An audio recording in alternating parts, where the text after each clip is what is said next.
वज़ीर बल्दियात सिंध सैयद नासिर शाह का कहना है कि इमरान खान आर्मी चीफ की तैनाती की बजाय अपने चीफ ऑफ स्टाफ पर तवज्जो दें। इंतखाबात वक्त पर होंगे, थोड़ा सब्र करें।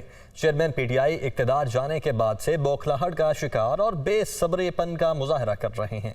वो कराची में मीडिया टॉक कर रहे थे।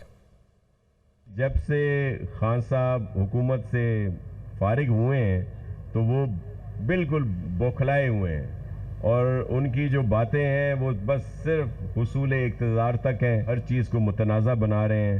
जैसा चीफ ऑफ आर्मी स्टाफ की तकर्री का मामला है तो हम तो उन्हें यही कहते हैं कि आपने जो अपना चीफ ऑफ स्टाफ लगाया था उसकी हद तक रहें, उसकी खबरगिरी करते रहें। और इस वक्त जो आप की पोजीशन है, वैसे तो औकात कहते हैं लेकिन पोजीशन जो है वो यही है कि आप अपना चीफ ऑफ स्टाफ तक की महदूद रहें। इलेक्शन होंगे, टाइम पे होंगे।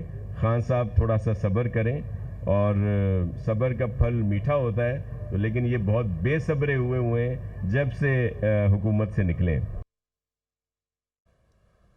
कराची और हैदराबाद में बल्दियाती इलेक्शन का मामला। सिंध हाई कोर्ट का 23 अक्टूबर को कराची में बल्दियाती इलेक्शन यकीनी बनाने का हुक्म। सिंध हाई कोर्ट में बल्दियाती इलेक्शन करवाने की दरखास्तें जमात इस्लामी और पीटीआई ने दायर की थीं। इलेक्शन कमीशन के लॉ ऑफिसर ने कहा कि कराची में बल्दियाती इलेक्शन के लिए 23 अक्टूबर की तारीख मुकर्रर की गई है। अदालत ने कहा कि आप ये बात तहरीरी तौर पर लिख कर दे दें। लॉ अफसर का कहना था कि इलेक्शन कमीशन ने प्रेस रिलीज के जरिए ऐलान किया है, वक्त दे दें ताकि इलेक्शन कमीशन से हिदायत ले सकूं, जिस पर सिंध हाई कोर्ट ने 23 अक्टूबर को कराची में बल्दियाती इलेक्शन यकीनी बनाने का हुक्म दिया।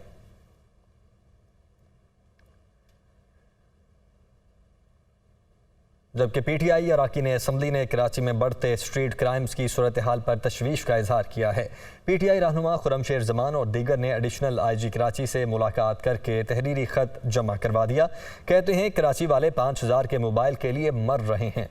पुलिस स्ट्रीट क्रिमिनल से निमटने में नाकाम है।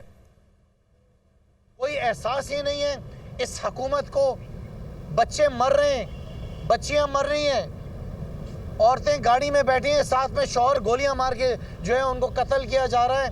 एक 5000 रुपए के मोबाइल फ़ोन के लिए। अगर लोगों की जानों को बचाना है, ये हुकूमत सिंध की जिम्मेदारी है आवाम की जानो माल की हिफाजत करना, जिसके अंदर आसिफ अली जरदारी, बिलावल जरदारी और मुराद अली शाह मुकम्मल तौर पर नाकाम हो गए। बुलाएं ना बिलावल जरदारी, बुलवाइए, पूछें, इन तीनों को बिठाएं, ज़रा पूछें कि क्या हो रहा है, क्या तमाशा लगा हुआ है, कब तक चलेगा ये सिलसिला।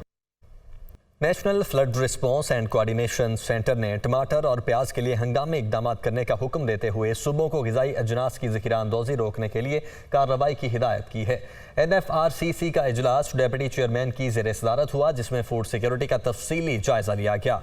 फोरम ने सैलाब की तबाहकारियों के नतीजे में आवाम के खाने पीने और ज़रूरी ग़िज़ाई अजनास की तरसील के सिलसिले में अहम फैसला करते हुए ग़िज़ाई अजनास खुसूसन टमाटर और प्याज को फास्ट ट्रैक पर मंगवाने के इक़दाम की हिदायत की है। फोरम को बताया गया कि इस वक्त ग़िज़ाई अजनास का स्टॉक काफ़ी तादाद में मौजूद है और अगली फसल की काश्त से पहले अगर बर वक्त इक़दाम कर लिए जाएँ तो ग़िज़ाई किल्लत नहीं होगी।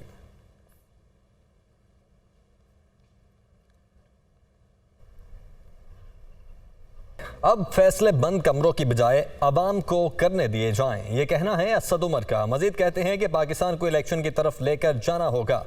पीटीआई रहनुमा असद उमर की जानिब से यह भी कहा गया कि नौजवान तैयार हो जाएं, कप्तान जल्द कॉल देने वाला है। इमरान खान ने हमेशा कहा था ये सब इकट्ठे हो जाएंगे, ये सब मिलकर डूब रहे हैं, इसीलिए इलेक्शन से भाग रहे हैं। मुआशी हालात ख़राब होने से मुल्क को नुकसान हो रहा है, अभी भी वक्त है, इलेक्शन करवा लें। पीटीआई रहनुमा की जानिब से यह भी कहा गया कि सियासी इस्तेहकाम के बगैर मुआशी इस्तेहकाम नहीं आ सकता। तो असद उमर की जानिब से इन ख्यालात का इजहार किया गया है।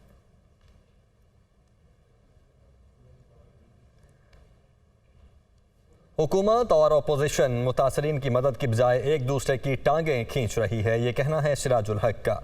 मजीद कहते हैं कि जिन लोगों की मकानात होटल्स बह गए उन्हें फौरी रिलीफ दिया जाए। मुल्क में कहत का खतरा है, 3 बिलियन से जायद लाइव स्टॉक ख़त्म हो चुका है। लॉयर दीर में वो बात कर रहे थे। उनकी जानिब से ये भी कहा गया कि अमीर जमात इस्लामी का बिजली के निर्खों के खिलाफ कल अदालत जाने का ऐलान। हम IMF के गुलाम नहीं कि हर माह बिजली की कीमत बढ़ा दी जाए, सिराजुल हक की जानिब से ये कहा गया है। चौधरी परवेज इलाही और मोनी इलाही से पाकिस्तान ब्रॉडकास्टर्स एसोसिएशन के वफ्द ने मुलाकात की। वज़ीर आला पंजाब ने कहा कि कौमी इदारे हमारा वकार हैं, इन्हें मुतनाज़ा न बनाया जाए। वफ्द में पाकिस्तान ब्रॉडकास्टर्स एसोसिएशन के chairman Mian Amir Mahmood, vice chairman Mir Ibrahim Rehman, secretary general Shakeel Masood और मेंबर बोर्ड ताहिर खान शामिल थे। वज़ीर आला पंजाब ने ब्रॉडकास्टर्स एसोसिएशन के मसाइल तरजीही बुनियादों पर हल करने की यकीन दहानी करवा दी। परवेज इलाही का कहना था कि हमेशा आज़ादी सहाफ़त के लिए आवाज़ बुलंद की। पाकिस्तान जिन चैलेंजेस से गुजर रहा है उनका हल इत्तेफाक और इत्तेहाद में है।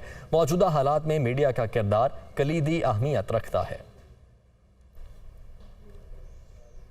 हज़रत इमाम हुसैन रज़ी अल्लाह ताला अन्हु के चहलम के मौके पर पंजाब हुकूमत ने सूबे भर में दफ़ा 144 नाफिज कर दी।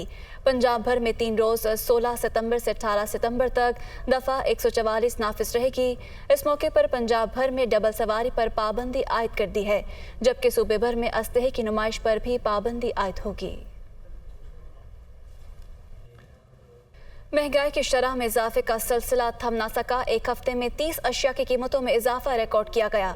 प्याज और टमाटर जबकि एलपीजी का घरेलू सिलेंडर सस्ते हुए। अदारा शुमारियात की रिपोर्ट के मुताबिक हफ्तावार बुनियादों पर महंगाई की शरह 40.58% रिकॉर्ड की गई, जबकि 30 अशिया की कीमतों में इजाफा हुआ। चाय की पत्ती, दाल मूंग, दाल माश, अंडे, आटा और चावल की कीमतें बढ़ी। 20 किलो आटे का थैला एक हफ्ते में 25 रुपये 41 पैसे महंगा हुआ, जबकि रिपोर्ट में कहा गया कि एक हफ्ते में 10 अशिया की कीमतों में कमी और 11 की कीमतों में इस्तेहकाम रहा। प्याज और टमाटर की फ़ी किलो कीमत में 16 रुपये तक कमी हुई, जबकि हालिया हफ्ते एलपीजी का घरेलू सिलेंडर 80 रुपये तक सस्ता हुआ। रुपए की कदर में कमी का सिलसिला थम ना सका। कारोबारी हफ्ते के आखिरी रोज डॉलर की कीमत में 1 रुपये तक का इजाफा रिकॉर्ड किया गया। रुपया दिन बर दिन अपनी कदर खो रहा है, जबकि डॉलर की कीमत में मुसलसल इजाफे का रुझान जारी है। IMF से कर्ज मिलने के बाद उम्मीद थी कि रुपए को करार आ जाएगा, मगर ऐसा होता हुआ नजर नहीं आया। कारोबारी हफ्ते के आखिरी रोज इंटरबैंक में डॉलर 96 पैसे इजाफे से 236 रुपए 84 पैसे पर बंद हुआ। डॉलर अपनी हालिया कम तरीन सतह से 22 रुपए 94 पैसे महंगा हो चुका है। 16 अगस्त को इंटरबैंक में डॉलर 213 रुपए 90 पैसे पर था। डॉलर महंगा होने से बैरूनी कर्जों के बोझ में 2900 अरब रुपए का इजाफा हो चुका है। इंटरबैंक की देखा देखी ओपन मार्केट में भी डॉलर के दाम बढ़ गए। ओपन मार्केट में डॉलर 1 रुपया इजाफे से 242 रुपए पर फरोख्त हुआ। माशी तज्जियाकारों के मुताबिक IMF से कर्ज मिलने के बाद उम्मीद थी कि दोस्त ममालिक और दीगर आलमी मालियाती इदारों से भी पाकिस्तान को रकूम मिलना शुरू हो जाएगी तो रुपए की कदर में इस्तेहकाम आ जाएगा, मगर सैलाब की तबाहकारियों के बाइस होने वाले नुकसान का तखमीना 20 अरब डॉलर लगाया गया है, जो कि मुल्की मईशत पर मजीद बोझ बनेगा। फैसल आबाद का रुख करेंगे, जहां पर जिले इंतजामिया और प्राइस कंट्रोल कमेटीज दूध दही की कीमतों को कंट्रोल करने में नाकाम हैं।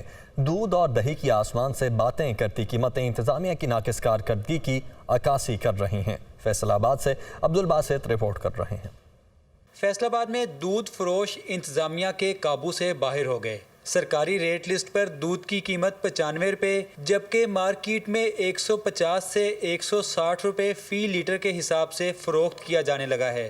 इसी तरह से दही की कीमत भी 170 रुपये फ़ी किलोग्राम से तजावज़ कर चुकी है। दूध बुनियादी ज़रूरत है, बच्चों की, बड़ों की, चाय से भी बंदा जाता है, बच्चों की भी खुराक पूरी नहीं होती। घर में बच्चों को भी, बुजुर्गों के लिए भी इस्तेमाल होता है, लिहाजा हम तो यही चाहेंगे कि दूध की कीमत को कंट्रोल करना चाहिए। असिस्टेंट कमिश्नर सिटी कहते हैं मुतल्लिका इदारों की मुआवनत से कीमतों को कंट्रोल करने के लिए इकदामात उठाए जा रहे हैं। जो मार्केट्स असाइन की गई हैं, जो एरियाज असाइन किए गए हैं, उस एरियाज़ में सिर्फ सब्ज़ी फल नहीं बल्कि इसके अलावा जो करियाने स्टोर्स हैं, उधर की जो पोल्ट्री की दुकानें हैं, गोश्त की दुकानें और दूध दही के, उससे भी चेक हो रहा होता है। जहाँ पे वायलेशन नज़र आती है वहाँ पे कार्रवाई की जा रही है। दूध दही की कीमतों के हवाले से रेट लिस्टें तो जारी कर दी जाती हैं, लेकिन इन लिस्टों पर अमल दरामद ना करवाए जाने से आम शहरी मसाइल की चक्की में पिसता जा रहा है।